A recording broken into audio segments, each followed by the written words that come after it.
missionário, já pastor, mas eu acredito que ele vai ser um homem usado por Deus nessa noite. Nesta noite é o complemento da palavra do perdão, eu acredito. Ele vai terminar de lapidar o perdão, porque a palavra do Senhor nos fala para perdoar. Então eu acredito que Deus vai usar esse varão. Eu sei que nada vai sair dele, mas sim o Espírito Santo vai falar através dele. Amém? Estenda suas mãos sentadas do jeito que vocês estão, Vamos orar pela vida do outro. Amém. Soberano Pai amado, aqui, em nome do Senhor Jesus Cristo, Deus, aqui, Senhor José, eu sei, Senhor, que é um vaso precioso, porque o Senhor já tem aplicado. E nessa noite, Senhor, eu estou sentindo aqui, Senhor, através dele, do lado dele, que ele está transbordando, Senhor, de sede, de transmitir, Senhor, o que o Senhor tem feito na vida dele e no coração dele. Senhor, usa, Senhor, o canal de vida, Senhor. E nessa noite também eu te coloco em tuas mãos, Senhor, cada ouvinte, Senhor, que está sentado aqui na casa. Abra agora o coração, abra os ouvidos, para que a tua palavra, Senhor, venha ser frutificada em nosso coração. E que nós podemos, Senhor, amanhã, escutar a tua palavra, passando a mensagem para o nosso próximo. Em nome do Senhor Jesus Cristo. Amém. Glória a Deus. Receba em nome de Jesus. Irmãos, boa noite. Amém? A graça e a paz do Senhor Jesus a todos presentes. Que Deus abençoe a vida de cada um. Antes de dar início à palavra, eu queria agradecer a Deus a oportunidade. Amém? Agradecer a igreja. O pastor Alessandro. Obrigado, meu pastor. Você, esse pastor, que dá essa oportunidade para a gente poder crescer em nome de Jesus. Amém? Tenho caminhado com o pastor Alessandro. Eu o conheço há uns 12, 13 anos, mas caminhando juntos há menos de um ano. 9 meses andando mais próximos.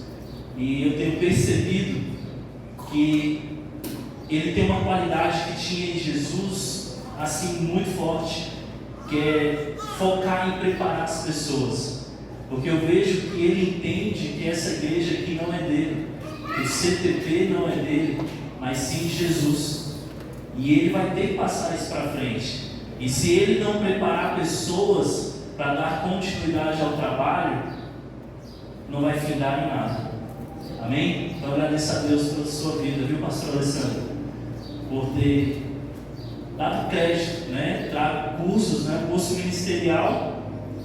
É isso aqui, Fizemos um curso ministerial para poder dirigir culto, para poder pregar a palavra de Deus. E eu estou aqui agora, pregando a palavra. Isso é bom demais, amém? Então é isso. E hoje eu queria falar com os irmãos sobre as dádivas de Deus. Amém? Dádivas de Deus, que é algo muito importante em nossas vidas. Eu fui procurar no dicionário sobre a palavra dádiva, que é uma palavra bonita, essa palavra dádivas. E a tradução de dádivas é presente. Mas não é um presente comum, é um presente voluntário.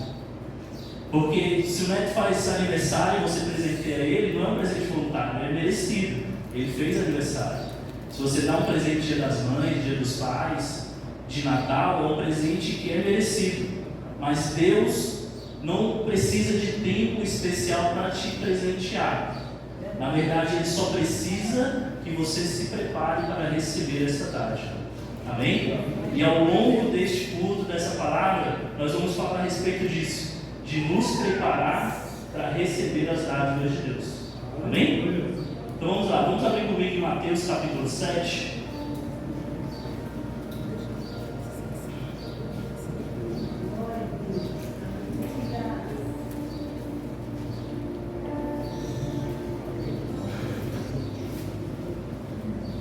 A partir do verso 7.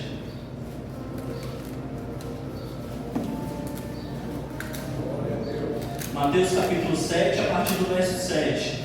7 que é o último capítulo do Sermão do Monte. Jesus, ele pregava sobre as coisas do reino e ele separou 3 capítulos para falar especificamente sobre coisas do reino de Deus.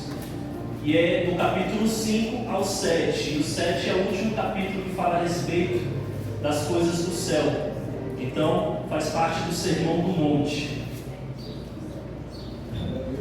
Vamos lá então, Mateus capítulo 7, a partir do verso 7. Nessa tradução diz assim: Pedi e dar-se-vos-á, buscais e achareis, batei e abri-se-vos-á. Pois todo o que pede recebe, o que busca encontra, e a quem bate abrir-se-lhe-á.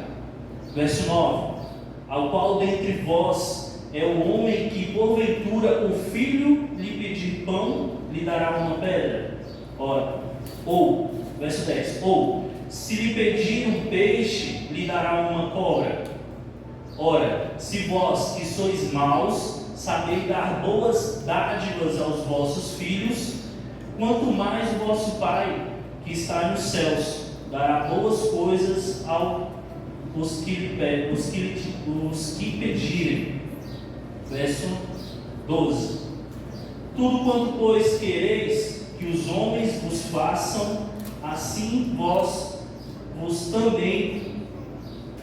fazei vós também a eles, porque esta é a lei dos profetas. Amém?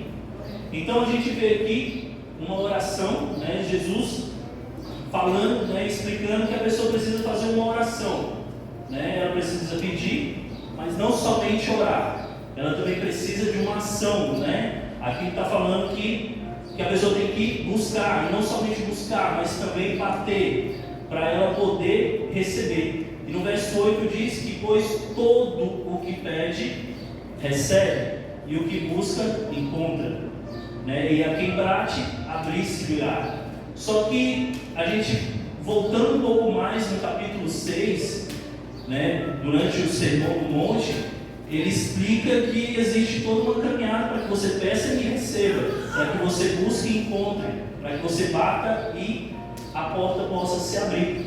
Você não pode fazer isso buscando os seus próprios interesses, né? Buscando da sua vontade. Como o Neto falou mais cedo aqui no início do culto, precisa ter uma transformação de dentro para fora, certo? Então, para recebermos de Deus as suas dádivas, nós temos que nos preparar, e essa preparação inicia no nosso interior, certo? A gente olha para o mundo, para as coisas em nossa volta, e percebemos que o mundo é totalmente contrário às coisas de Deus, né? Jesus diz lá: se você quer ser o primeiro, seja o último. Se você quer receber, então dê primeiro. E se você quer mudança na sua vida, seja primeiro de dentro para fora. E as coisas seculares são diferentes. Você vê que as pessoas procuram mudar primeiro a sua estética, procuram estar com o cabelo bem arrumado, procuram estar bem vestidos, com o carro, né, do ano, para tentar provar para as pessoas que está bem, tentar provar para as pessoas que é uma pessoa bem sucedida. Mas com Deus é diferente. Eu vi as pessoas falando que existe o reino do mundo, né, o reino secular e o reino de Deus. O reino de Deus é invertido, né? O curso do mundo é para um lado e o curso das coisas de Deus é para o outro. Então, nós não temos que nos preocupar na nossa estética externa, mas sim na interior, porque a consequência de mudança interior vai fazer com que as nossas coisas em nossa volta mudem também. Nossa vida externa muda depois de uma mudança interior. Tem um louvor muito bonito que fala aqui, né? É de dentro para fora, da Júlia Vitória. E a gente vê esse de dentro para fora em Gênesis capítulo 2, verso 7, onde Deus, quando fez o homem, ele formou do pó da terra, né? A gente sabe que lá em Gênesis, lá quando ele criou todas as coisas, ele convidou, né? Ele falou: façamos, ou seja, ele convidou Jesus, convidou o Espírito para poder fazer o homem. E nós, como primícias, como perfeições, né, semelhantes a Deus, ele criou o homem do pó da terra. Só que aquilo ali era um boneco, né? Era apenas algo que ele fez com as mãos, e precisava de algo para poder se tornar alma vivente. E aí ele soprou em nossas narinas e nós passamos a ter algo do céu.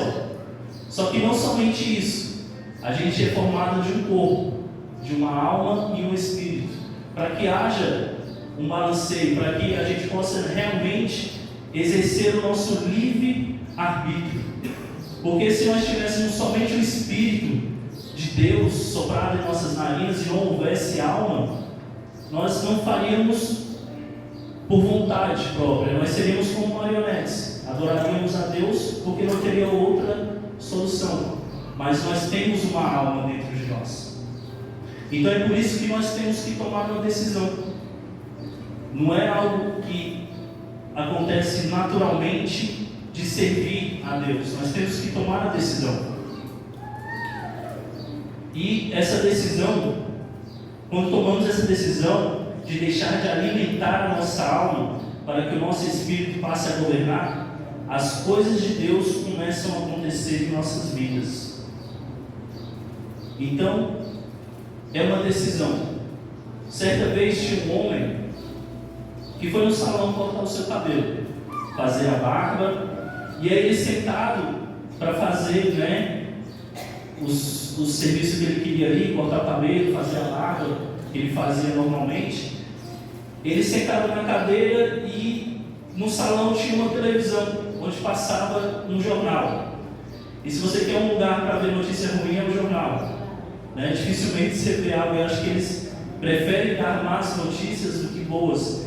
E o rapaz cortando o cabelo e vendo o jornal, e no jornal passando um monte de tragédia, falando sobre terremoto, sobre fome, sobre criminalidade.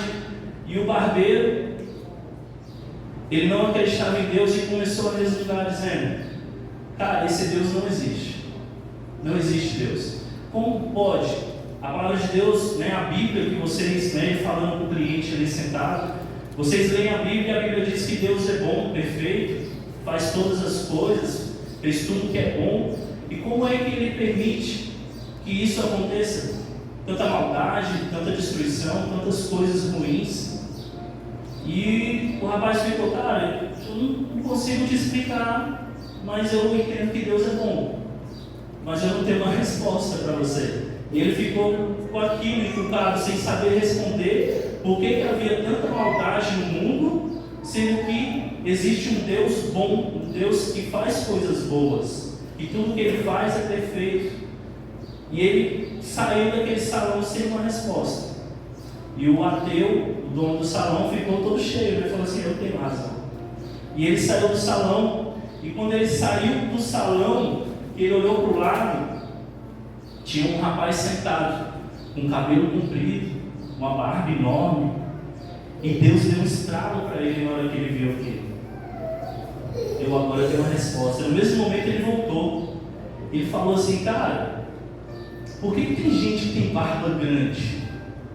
Por que tem pessoas que usam cabelos enormes, sendo que tem você para cortar o cabelo dele, que tem você para fazer a higiene, deixar uma barba bem arrumada, um cabelo bem cortado, mas tem pessoas que não fazem isso, preferem deixar o cabelo enorme, barba grande.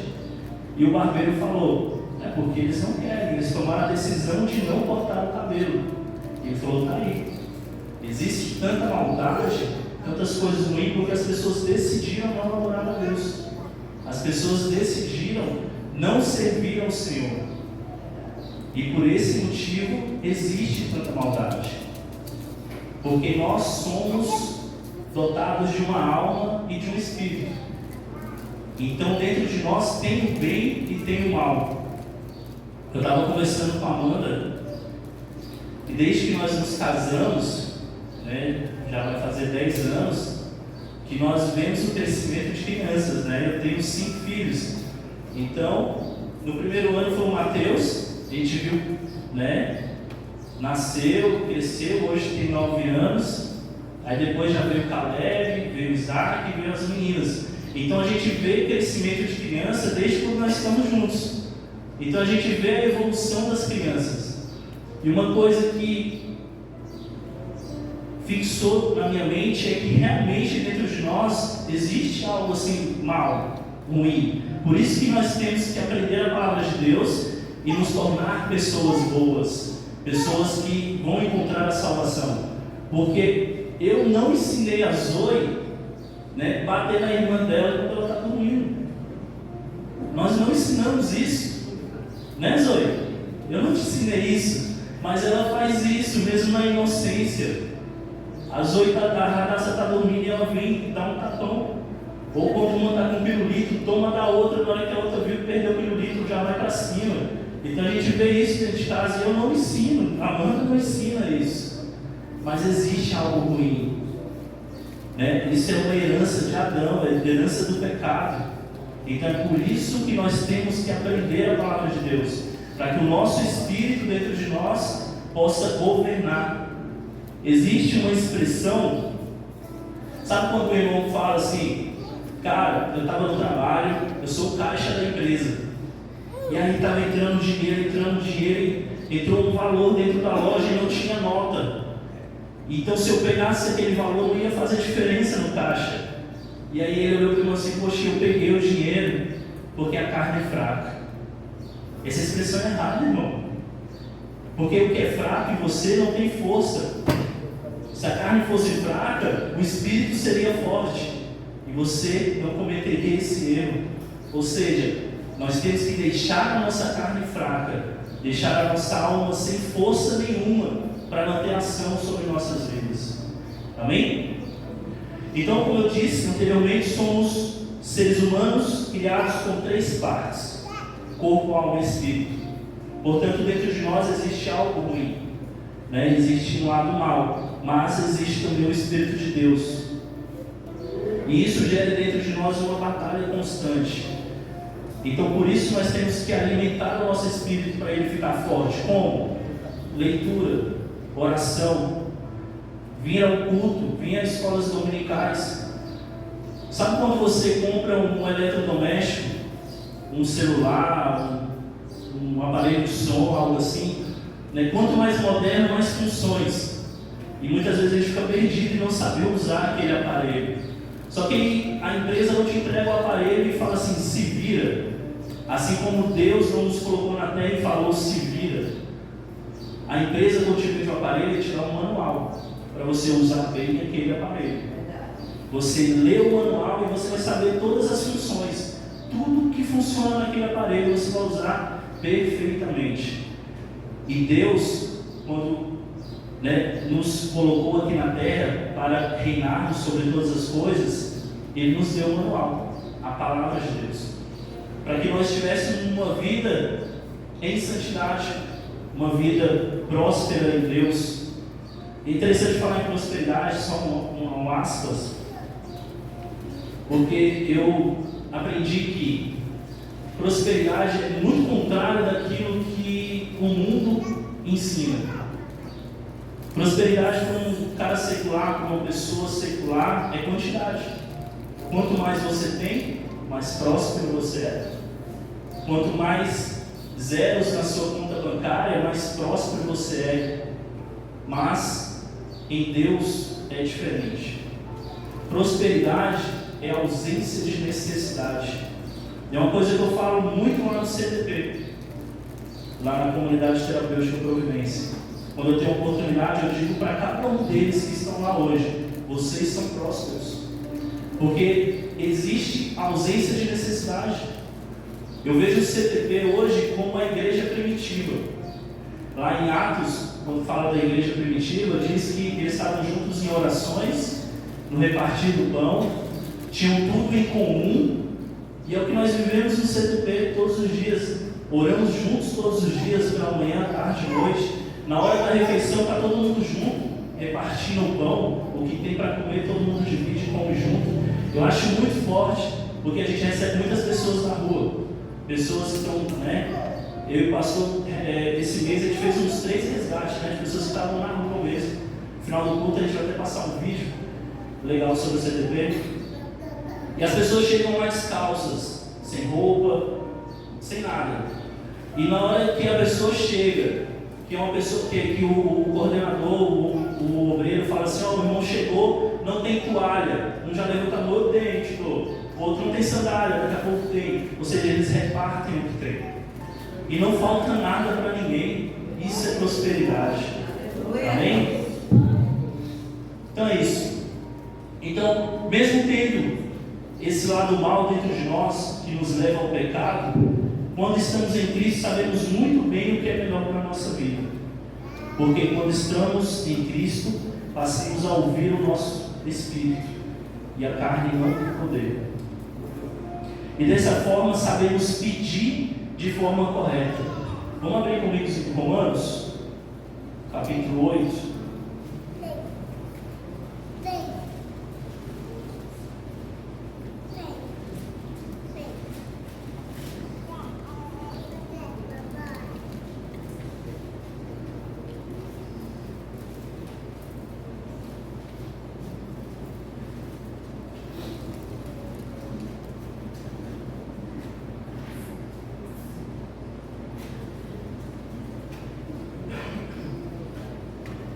Então, Romanos capítulo 8, verso 26.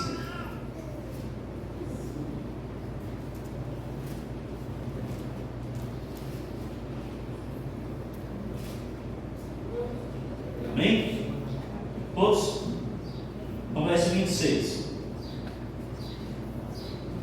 Diz assim: também o Espírito, semelhantemente, nos assiste em nossas fraquezas, porque não sabemos orar como convém. Mas o mesmo Espírito intercede por nós, sobremaneira, com gemidos inexprimíveis.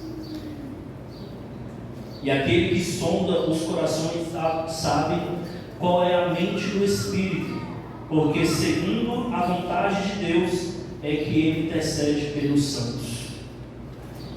Amém? Então a gente vê aqui no texto de Romanos, escrito pelo apóstolo Paulo, que ele diz que existe um Espírito. O Espírito de Deus, que está com letra maiúscula, e também o Espírito semelhantemente nos assiste em nossas fraquezas, ou seja, Ele intercede por nós com gemidos inexprimíveis. O que é inexprimível? Aquilo que não se pode exprimir mais, aquilo que não se pode ser dito. E é dessa forma que o Espírito de Deus, Ele intercede por nossas vidas. Amém? E aí ele termina aqui dizendo, o texto assim: porque segundo a vontade de Deus é que Ele intercede pelos santos. Santos com letra minúscula, que somos nós. Ele então intercede por nós. Amém? Somente com a ajuda do Espírito Santo de Deus saberemos pedir o que realmente é bom para nossas vidas. Como eu disse, no Sermão do Monte, a gente leu Mateus capítulo 7. Antes disso, ele nos ensina sobre a oração. Em Mateus 6. Mateus 6, a partir do 5, ele fala de como devemos orar, ou seja, de como devemos alimentar o nosso espírito. E quando orares, não sereis como hipócritas, porque gostam de orar em pé, em sinagogas e nos cantos das praças, para serem vistos pelos homens. Mas em verdade vos digo que eles já receberam a recompensa. Tu, porém, quando orares, entra no teu quarto, fecha a porta, e ora a teu Pai que está em secreto, e o teu Pai que vem em secreto te recompensará. E orando não useis de vãs repetições, como os gentios, porque presumo que pelo muito falar serão ouvidos. Não vos semelheis, pois, a eles, porque Deus, vosso Pai, sabe de que tens a necessidade antes que lhe peça. Então, antes mesmo que nós venhamos falar, assim como também está escrito no Salmo 139, Deus já nos conhece. Porque servimos a um Deus dotado de 3 coisas que nenhum ser no universo tem: a onipotência, por Ele poder todas as coisas, esse é o nosso Deus. Onipresença, por estar em todos os lugares. Então está tendo culto, domingo à noite é um lugar que está tendo culto em muitos lugares, Deus está em todos os lugares. Ele está aqui e está no culto da igreja ali do lado. E está também nas casas das pessoas que oram e buscam a vontade de Deus. E também Ele é onisciente, porque Ele é o único que pode ouvir os nossos pensamentos. Amém? Então, antes mesmo que nós venhamos falar, Ele já sabe o que nós vamos falar. É interessante que no Antigo Testamento fala sobre o pecado de um pecado que tem que ser consumado, né? Por exemplo, o adultério. Lá diz nos 10 mandamentos que a pessoa que entrar em adultério, ou seja, se deitar com uma mulher sendo casada ou ela casada, isso é pecado. E Jesus veio para reformular. Jesus disse que não somente se você deitar, mas se você pensar, se você alimentar o seu pensamento em um adultério, desejar uma mulher, ou você como mulher desejar um homem, isso já é pecado. Ou seja, porque ele está mostrando a onisciência de Deus, que Deus está nos seus pensamentos. Ou seja, você pode estar alimentando a sua carne somente em pensar, não precisa nem falar, não precisa nem praticar. Se você tiver com os pensamentos ruins, você acaba alimentando a sua carne com isso. Ok? Então, porém ele quer ouvir de sua boca através de uma oração.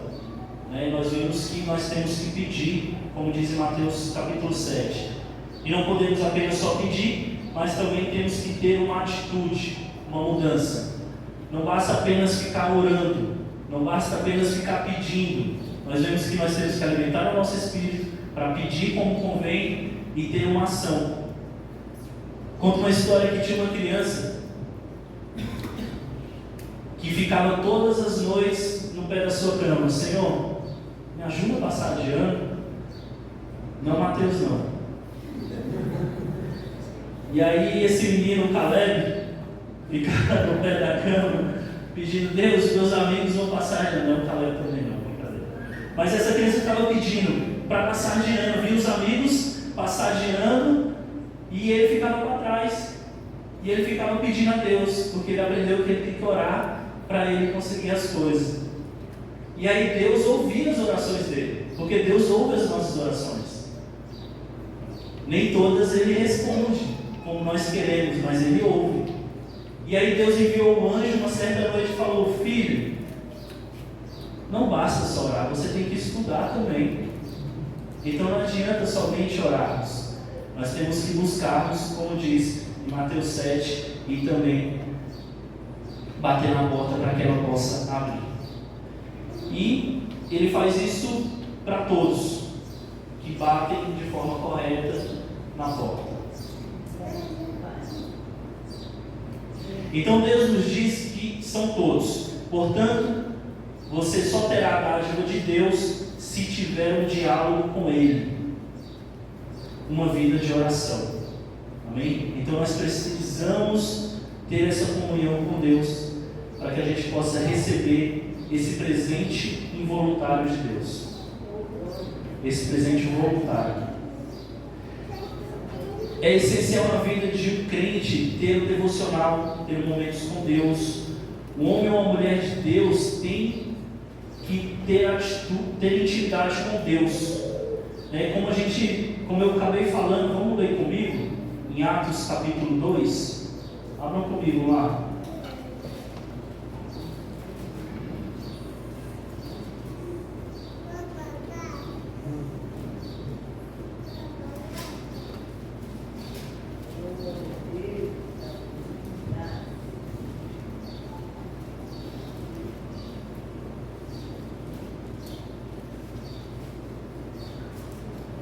Atos capítulo 2, verso 42.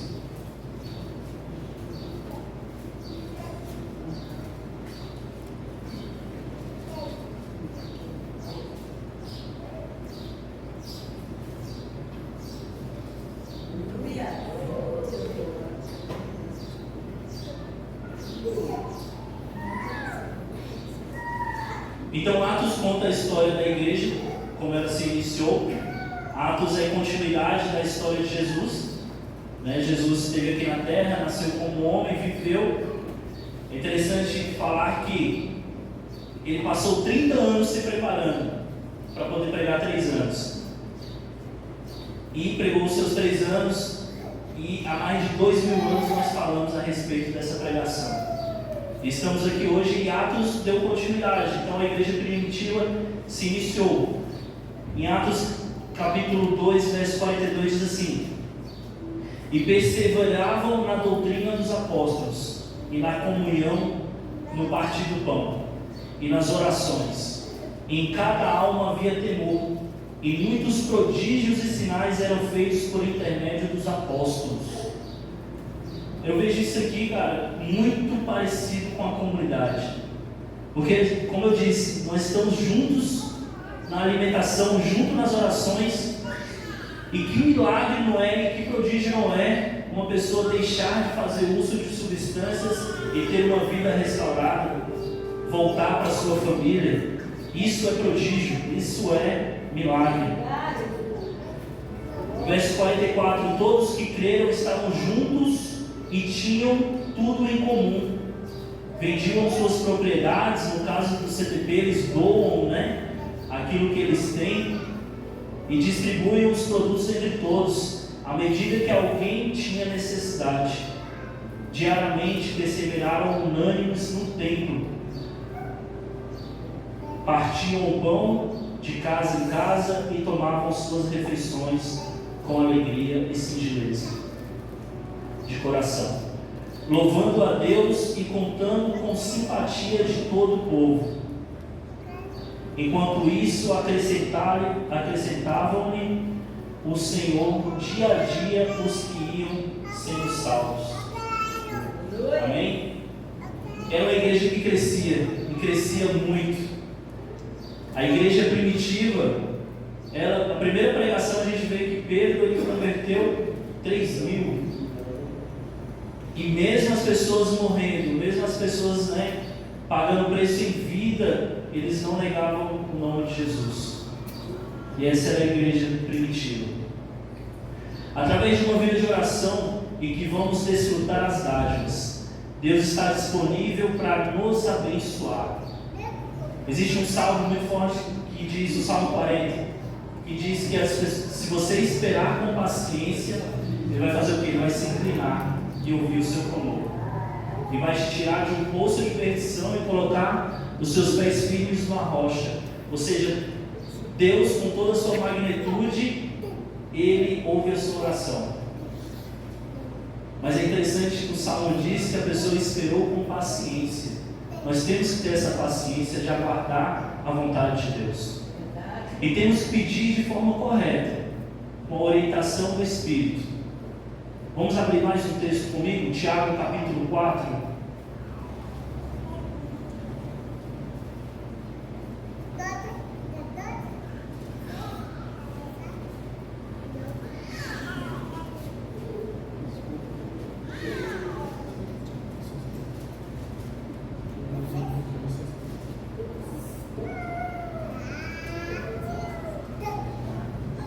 Tiago capítulo 4, verso 3.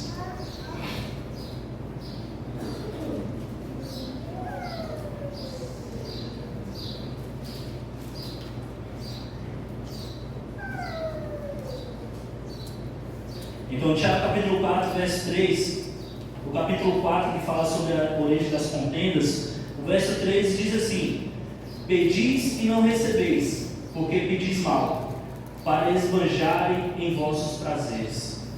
Então, a gente vê aqui uma situação em que a pessoa até pediu, mas pediu mal.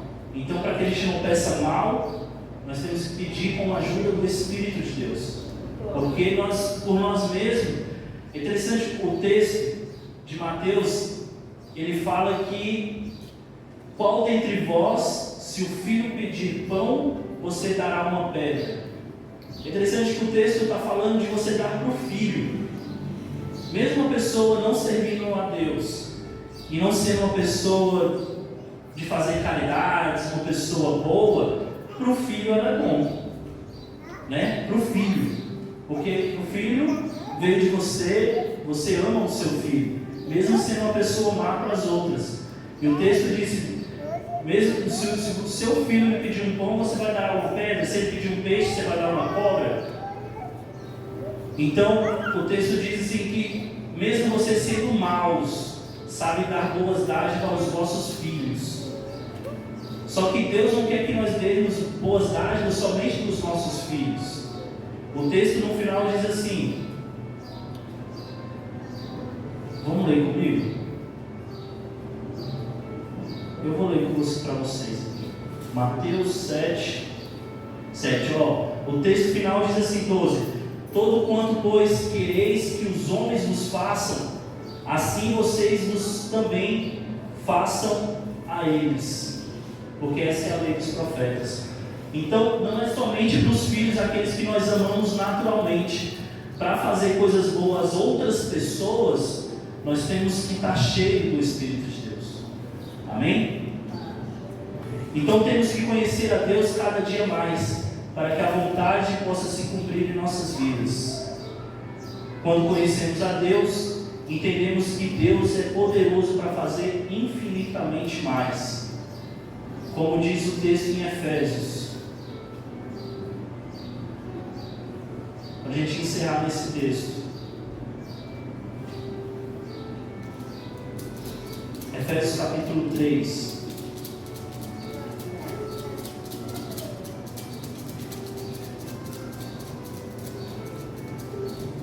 Nós servimos a um Deus que conhece os nossos pensamentos e Ele é poderoso para fazer muito mais. O texto de 3:20 de Efésios diz assim: ora, aquele que é poderoso para fazer infinitamente mais do que tudo quanto pedimos ou pensamos, conforme o seu poder que opera em nós.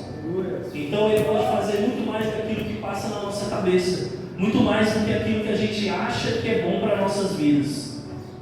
E para recebermos o melhor de Deus em nossas vidas, temos que ter uma mudança, como nós falamos, de dentro para fora.